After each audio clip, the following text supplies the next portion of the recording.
Seorang ayah dan anak di kota Jember, Jawa Timur meninggal dunia usai tertimpa rumpun bambu yang tumbang akibat angin kencang. Setelah 3 jam, petugas akhirnya berhasil mengevakuasi satu persatu korban, ayah dan anak dalam kondisi meninggal dunia.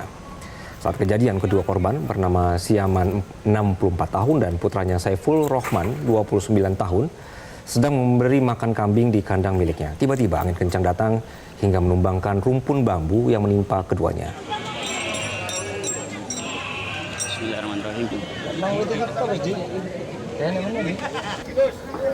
Bambu yang di bawahnya diperkirakan ini ternak kambing. Diperkirakan tadi beliaunya dengan anaknya memberi makan kambing. Nah, pas hujan lebat, pohon bambu ini jatuh menimpa mereka berdua. Sekarang kami proses evakuasi korban. Jelajahi cara baru mendapatkan informasi. Download Metro TV Extend sekarang.